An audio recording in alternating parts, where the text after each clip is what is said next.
C'est un bonheur d'accueillir une nouvelle fois deux acteurs-réalisateurs qui sont des habitués de Culture Média, et comme on s'attache très vite, on va bientôt les appeler Tonton et Tata. Zabou Bretman. C'est pas papy et mamie. Et Pascal Elbé. Bonjour à tous les deux. Bonjour, merci. Bonjour. Merci d'être là. Non mais c'est vrai, vous faites partie de la famille. Ouais. Vous êtes trop en plus, mignons. à chaque fois que vous venez, on apprend des nouveaux trucs sur vous, on vous pose plein de questions, donc Ouais. forcément, on a l'impression de connaître toute votre vie. J'ai un gros dos sur Pascal. C'est vrai ? Non, c'est pas vrai. Dommage, ça nous intéresse. Et on va encore apprendre des petites choses sur vous dans un instant. Mais alors d'abord, parlons de votre nouveau film, Pascal Elbé, La Bonne Étoile, qui sort en salle demain. Donc là, j'imagine que vous êtes en détente totale. Mais d'une zénitude, c'est hallucinant. La veille d'une sortie, je crois que je me suis jamais senti aussi bien. C'est vrai. Je vais vomir. Alors c'est un film dans lequel vous jouez aux côtés donc de Zabou Bretman, mais aussi de Benoît Poelvoorde, d'Audrey Lamy. Très très beau casting pour une histoire assez dingue que vous nous avez pondue là, Pascal Elbé. On est en 1940 dans la France occupée par l'Allemagne nazie, et le film démarre sur la désertion de Jean Chevalin, joué par Benoît Poelvoorde. Une désertion qui arrive assez vite dans son parcours militaire, on peut le dire. Oui, le lendemain. Voilà, il tombe dans les pommes après la première explosion.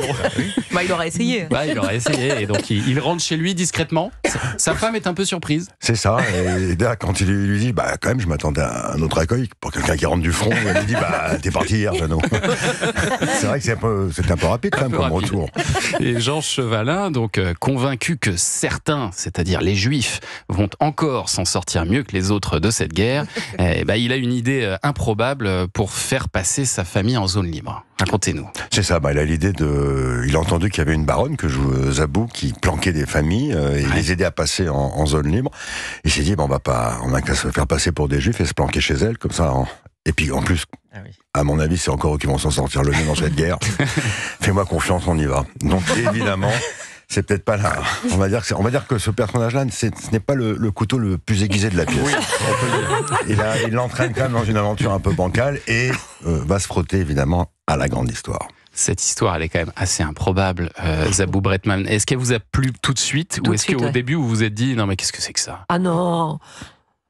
Mais non, parce que ce sont tous les partis pris que j'adore, et la comédie les comédies les plus hautes, quoi. Ouais. Donc on renverse une comédie, c'est ça. Vous prenez l'autre côté, quoi, et vous vous amusez avec. Et quand c'est bien fait, quand c'est délicat, quand c'est extrêmement drôle et surtout plein d'humanité, et là c'est vraiment très très bien, quoi.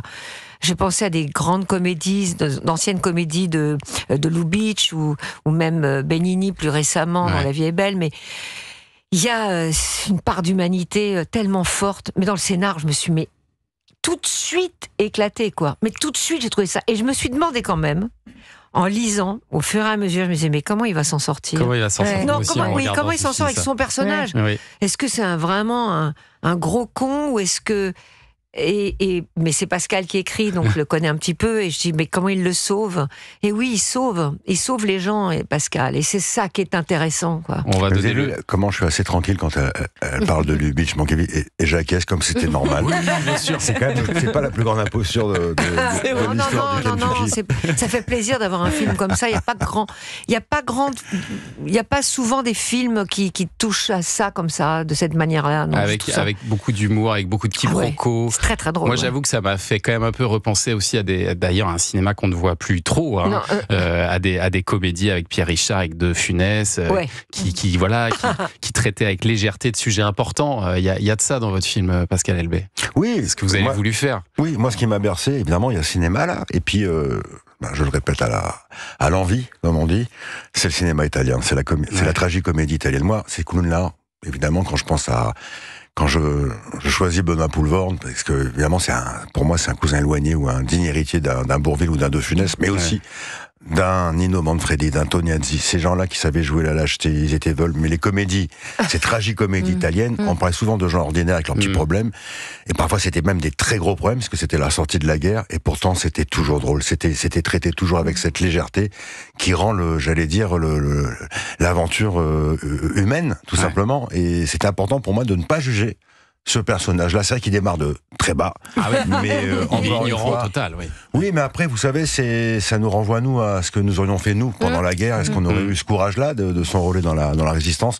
Vous savez, ce fameux courage français, ça me rappelle souvent, permettez-moi de citer Winston Churchill. Tiens, allez, ce matin, on va citer Winston Churchill, qui disait, il ne faut jamais douter du courage des Français. Il ne faut pas oublier que c'est eux qui ont découvert que les escargots étaient comestibles. C'est vrai. Qu'est-ce que c'est bien.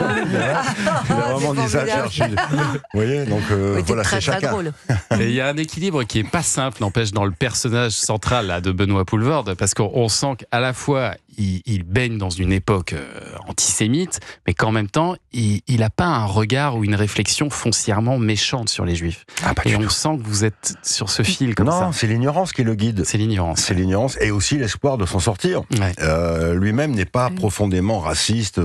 Il pense même pas être antisémite. Je pense qu'il sait même pas ce que ça veut dire le terme antisémite. Oui, c'est ça. Quand il cherche à se faire des faux papiers, quand il va chez un faussaire pour passer de Monsieur Chevalin à Chevalovitch, parce que voilà, il faut qu'il change de papier. Quand il lui demande c'est quoi votre nom israélite, il sait même pas ce que ça veut dire israélite. Ah, Il fait le nom oui, de quoi? Bah, il dit votre nom juif et il dit bah alors quelque chose de standard. Et l'autre, quand il lui dit Lévi, c'est peut-être un peu trop standard. Oui, voilà, c'est ça. Il ne connaît rien, ça. Il répète, il reproduit.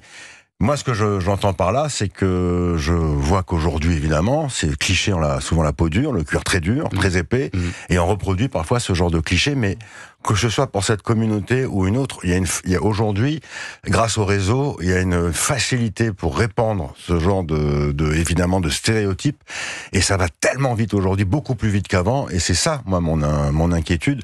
Alors, je l'ai transposé en 40, mais l'inquiétude vient d'aujourd'hui. La Bonne Étoile, c'est le nouveau film de Pascal Elbé avec donc Zabou Bretman, Benoît Poelvoorde, Audrey Lamy, à voir dès demain au cinéma. On va continuer à en parler et puis on va aller se balader un petit peu aussi dans vos filmographies dans un instant. Mais en musique, on va voir si vous connaissez vos propres films. À tout de suite sur Europe 1.